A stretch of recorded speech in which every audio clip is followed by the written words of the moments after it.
Rob Senderoff, Kent State head coach. And Rob, we're just going to get right into it, man. The way that last season ended was about as heartbreaking of a loss as I think anyone can take. And we are now joined by Toledo head coach Todd Kowalczyk. And Todd, I'm just going to say it. I think that you guys have been, over the course of the last 4 years, the best mid-major program in college basketball. You are, I don't even know if you know this, the only team in America to win 4 straight outright regular season titles. How have you done it in an era where turnover and roster movement and the portal and the NIL, and you guys have been hit by that as well, and have still maintained this level of success? How? I think it comes down to a couple things, and first and foremost, I got a great coaching staff that's been with me for quite some time. To be honest with you, I'm shocked that they're still with me. They deserve to move up, and I've been trying to help them. But that's the first thing. My coaching staff is fantastic, and the best part about it is how much fun they have together, how much we laugh in the office and have a great time, and that correlates to your team chemistry. Then the second reason is we've had some great players come through here. I really credit. Going back 4 years ago, our first championship team was Morion Jackson and Spencer Lilson. I thought we had really good culture, and I know that's a huge cliche and it's hard to define. We didn't have great culture till we had those two guys, and then you throw in the Ray J. Dennis's, the Ryan Rollins, who was special, both those guys, and then Seth Milner and J.T. Shoemate carried it over to now a new generation of Sonny Wilson and Javen Simmons. So. Really proud of our consistency. Obviously you can, 4 straight outright championships. No one in the country's done it. No one in the history of the MAC has done it. But the golden rail that eludes us is winning the damn tournament. So that's the next step of, playing well in Cleveland, putting it together for 3 straight days. And, that's our whole goal. Todd, are you numb almost to losing some of these guys to high majors? I mean, it's going on everywhere, but you guys have been hit hard. I mean, you've been hit hard. Really good players, like you said, Jackson, Rollins, Dennis, and there's not much you can do. I mean, let's face it. These days, it's a rarity to be able to keep these kids because of NIL and how it's exploded, especially over last year. You lose 3 of your top players. I mean, Xavier, Oregon State, like, are you numb or does it? I assume it still gets frustrating to you in April and in May there. I've changed, Jeff, and I give my staff credit for helping me change.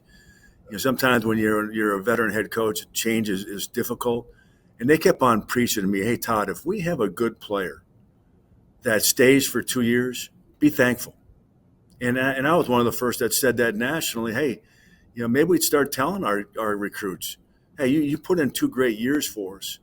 You can, whatever we give you NIL wise, you're probably going to put a 0 on the back end of it, going to someplace else. And that's essentially what's happened. It's true. I mean, so how do you tell Dante Maddox and Raheem Moss and Tyler Cochran not to take that type of payday? Now, I may argue that, staying here might be better for their future of getting to the NBA. And I'll even throw Ray J. Dennis in that mix. Ray J is one of the greatest players I've ever been around, maybe the best player I've ever coached. And just I think so highly of him. I'm going to hire him someday. He's that good of a person. And that says a lot about hiring somebody that left your program. But anyways, he left. He didn't leave for the NIL money. He'd be the first. He just left because he thought he had better opportunity to showcase his skills for the NBA scouts. That, I would argue, is maybe not necessarily the case. Maybe he had a better chance to get drafted from Toledo, being a 2-time player of the year, win the league again, instead of being just a regular guy. Now, I thought he was the best player at Baylor last year, and I think, their staff would probably tell you he was. Maybe not the most talented, but probably their best player. But I'm not numb of it, Jeff. I'm accepting of it. But please give me 2 years, guys. Give me 2 years, not 1. Just give me 2. Yeah. All right. Well, you have a couple guys that are heading into their second year, in Javen Simmons and Sonny Wilson. Where have you seen development from them? Where have they taken a step over the course of maybe the spring, the summer, and the fall? And what can we expect to see from them as sophomores this year? Well, Javen was unanimous freshman of the year. I don't know if I've been in the league where it was unanimous. Unanimous freshman year and well-deserved. And he got that because he redshirted his first year, and he got better. He watched Seth Milner and JT Shoemate and how they worked. And Sonny Wilson, his competition for freshman of the year was Javen Simmons. That's why Sonny, but they both started. They both played heavy minutes. I think, not saying anything that our opposition doesn't realize, but their weaknesses was three-point shooting.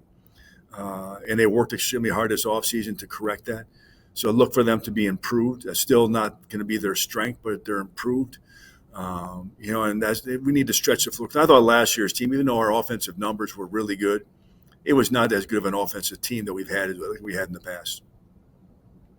Well, you said you want to shoot more threes this year, right? I mean, that's Yes. one of your big things this year. If you can do that, I mean, obviously the game has changed. If you're not shooting threes, you're probably not having. I mean, you shot them. You were efficient last year. You just didn't Correct. shoot as many as you probably wanted to. Correct.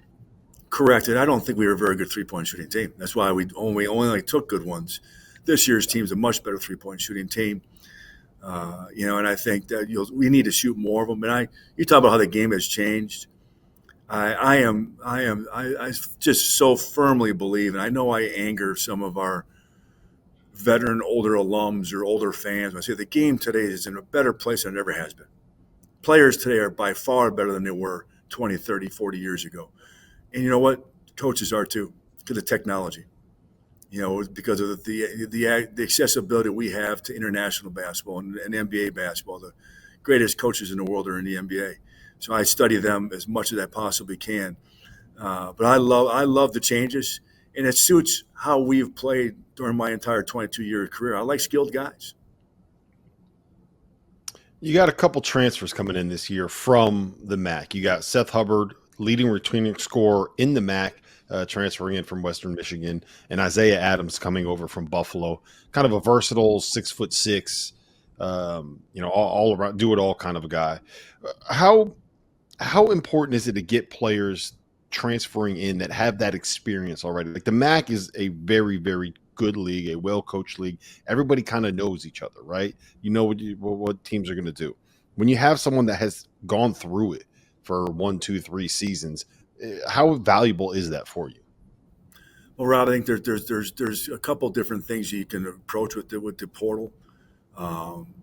Some people are taking high major transfers that don't play at the high major level, meaning they don't have stats. They don't, and I'm not saying our way is the right way. I'm not. I don't know. I got to be honest, I don't know.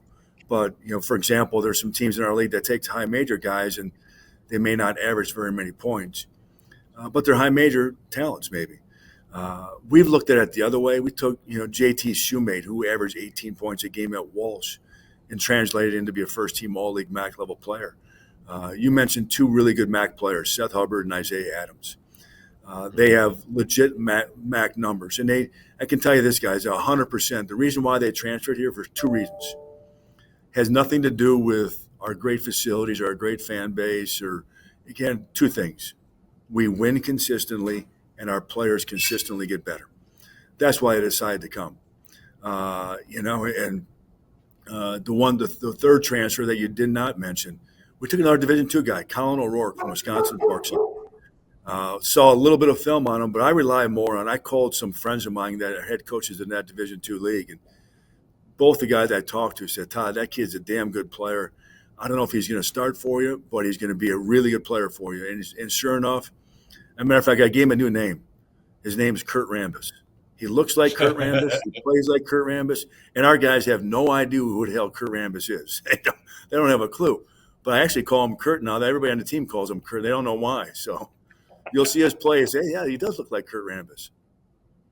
That's pretty good. Hey, how's the lake house now? You loving it? You're on the boat all day? Like, what's the life of Todd Kowalczyk in the off season now at the lake house?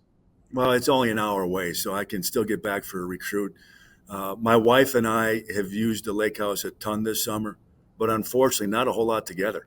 I have a junior son that's a Division I recruit, and I have a sophomore daughter that's a volleyball recruit. So we've been kind of going separate directions with their AAU and stuff like that. So we both have been up there a lot, but not together, unfortunately. But yes, the players come up. I'm addicted to wake surfing. I know Mark Few's really good at it, and Nate Oates is good at it. Trying to get Kelvin Sampson to do it, but yeah, I'm addicted to it.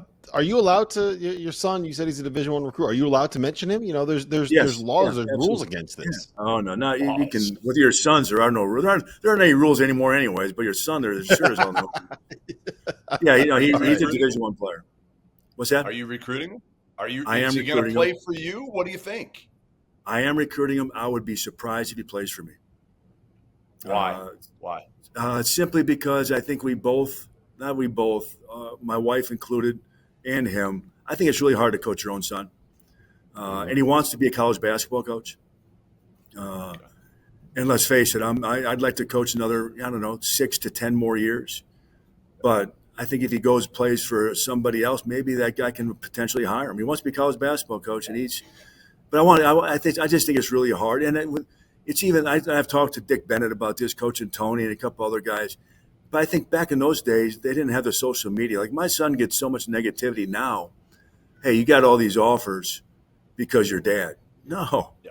It's because how hard he's worked, and my wife's DNA. I mean, my wife's got the DNA in the family with basketball, not me. Because actually, his cousin is Con Knippel at Duke. Oh, really? That's my wife's sister's son. So that's the bloodline behind it all. That kid has blown like they love him already at Duke. We all will. Yeah, he's good. Right. He can shoot good. the hell out of it, can't he? He would have looked great in a Toledo uniform, wouldn't he? Yeah. How did you miss? Come on. How did you miss on the kid, Duke? Yeah. You can't beat on Duke for him. You know, when the big boys came in as an uncle, you got to put your family, your pride aside and say what's best for this young man. And you have an opportunity to go to Duke, you got to go to Duke. Yeah, but I was going to say I thought your son wouldn't go to Toledo because there'd be no NIL. It would just be his allowance, and he knows what that allowance what he's getting weekly there. So, well, that's a big part of it. Trust me, and and my wife will tell you that we're too much alike. We're too much alike. Really, you butt heads. You butt heads a little bit. Yeah. She said they're both. Yeah, she said they're both dicks, so that doesn't work. So. Well, listen, man, before we get you in any more trouble with your family, we'll let you get out of here. We're going to be hearing from your player, the reigning MAC Freshman of the Year, the unanimous MAC Freshman of the Year, Javen Simmons here, coming up next on MAC Media Day here on the Field of 68.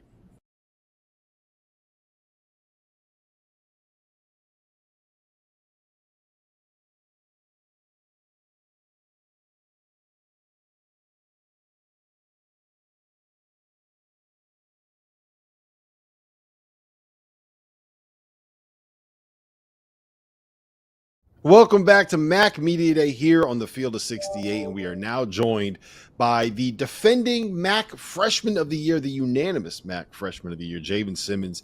Javen, I'm going to start you off with this, man. You are a media communications major, which I believe means are you coming for our jobs one day? Is that what you're trying to do here? Yeah, I'm coming for whatever, people give me, for real. Hopefully one day I would like to work for TNT, but they got rid of Inside the NBA. So, maybe Fox Sports, maybe, college basketball game day. Maybe I can go take what's his name? Jay Billis. Yeah, Jay Billis. I can go take his job. He's getting old. He might need he's going to need a replacement in a couple of years after my playing. Exactly. Hey, look, we'll bring you on the Field of 68. That's what we're going to do. We'll get you here on our network. Give me your top three media guys here before we get into the thing about the MAC. Top three favorite media personalities. I got to go Ernie Johnson. He good, man. I like Ernie. I like Pat McAfee. And then I'm big into podcasts. So I'll have to go the Pivot podcast, just their whole podcast as a whole. So I'll put them up there. Honorable mention, I'll go Nick Saban. I was really hoping to hear Rob Dawson and Jeff Goodman on there, but you know what? Maybe next year we can crack that list. We'll improve. My bad, fellas. Hey, what's obviously you had such a good freshman year. I don't know if you were expecting that or not. what's the biggest thing that you still weren't content with last year, and that you were like, hey, I got to get better for my sophomore year? Uh, I would say for me, it's more of like when things go wrong, I kind of get in this shell of myself. You know, it's like I'm always bringing energy, but me, coach, and my trainer B Jones, who I call him my mental coach here at on campus. We printed out stats of all the games we lost in the MAC. All those games, I shot a combined 3 of 18 from the field, and I probably had like 4 rebounds in that game. I had probably more turnovers than I did points, and I was just mentally shut out. So every game that I played bad, I was just shut down. I didn't find other ways to contribute to the game. You know, I wouldn't talk. I wouldn't. So I would say that's my biggest thing because I know that what type of player I am and what type of energy I bring. And in order to bring that all the time, I gotta get out of my feelings. That's what it is. And it took a lot. It takes a lot for a man to realize that hey, like you got to get out your feelings in order for y'all to be great. But you know, sometimes when you see the ball not going in the basket, you like man, like. But like Draymond say, you know, you got to learn how to play your role. Sometimes if the ball not going in the bucket, you got to find other ways to impact your team. So I would say that's one. You know, all the skill stuff that's easy. That's gonna come. That's just more like the mental challenges that you got to overcome. I want to ask you this about the Toledo program because I'm not even sure if you're aware of this. Toledo is the only school in America that has won 4 straight outright conference regular season titles. The only one. And you did that. You guys did that despite the fact that the year before you got there, they lose Ryan Rollins to the NBA as a sophomore, right? Your redshirt season, after that is over, Ray J. Dennis transfers with a year left to Baylor. This offseason, you guys lost 3 players to transfer, and you're still going to be picked to either win, finish second in the league. What is it about the Toledo program, the staff, the culture, the guys on the roster that allows this level of continuing success if it's not necessarily just roster continuity? Like why do you guys keep winning with all of this turnover? Well, I would say everybody wants to be here. You know, you come here for a winning culture. You come here to win. That's what you do. So before I even came here, I was coming up to the games. I was learning the plays before I even came to campus. Like I was at the games consistently, and by the time I stepped on campus, like you know, I redshirted, which you know, at first, like you're like, man, I feel like I can help this team, but it was better for me in the long run. And I would say, you know, Ryan Rollins before I got here, you know, he told Ray J he had to step up. Ray J got here, he telling me like, hey, bro, next year your year you got to step up. He telling Raheem, Dante, and TC like y'all got to step up.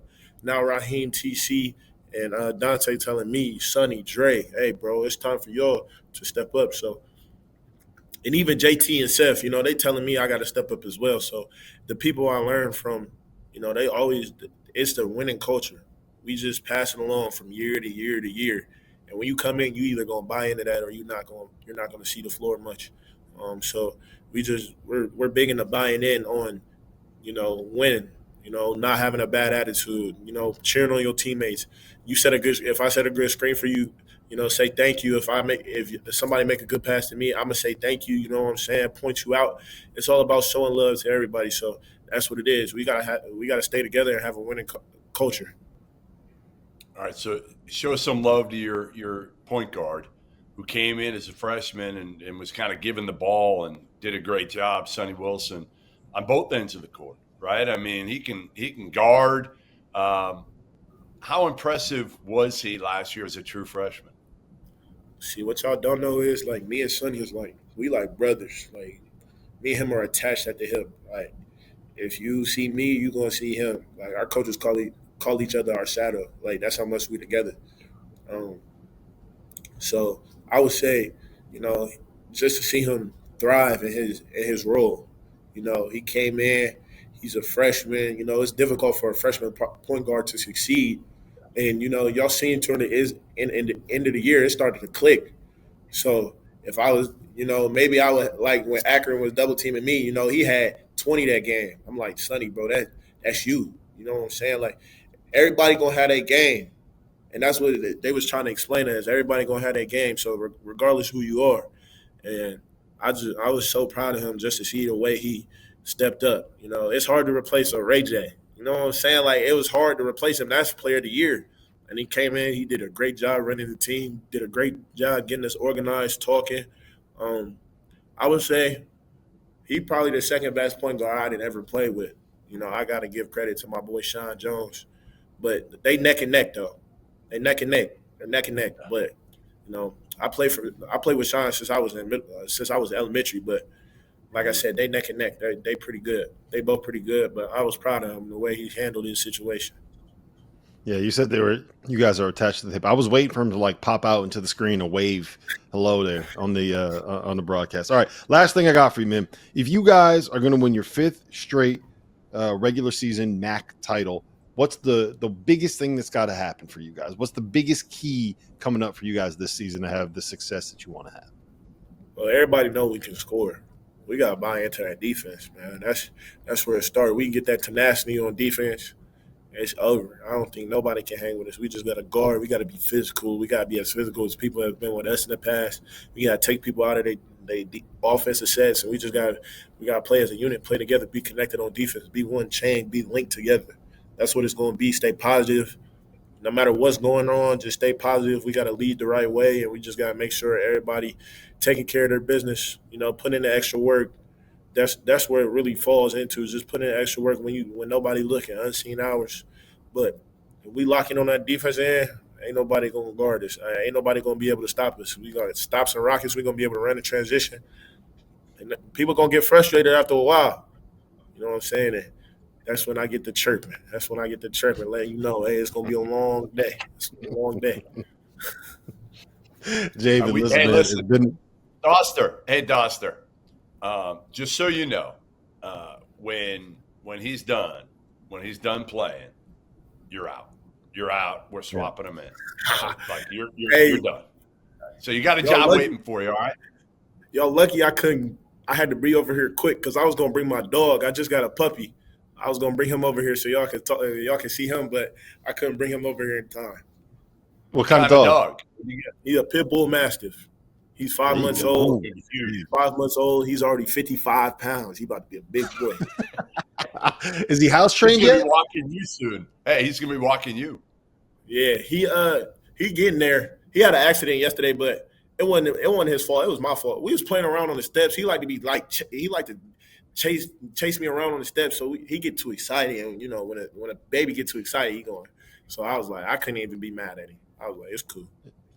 Yeah, Jeff's wife deals with the same thing. He still, sometimes decides he's just gonna pee on the carpet. Listen, before this gets any more off the rails, we're gonna send it to a break. David, we appreciate you being here with your tied for your 5th favorite, right? Your 5th favorite media personalities, me and Jeff Goodman here on the Field 68. We'll be back with more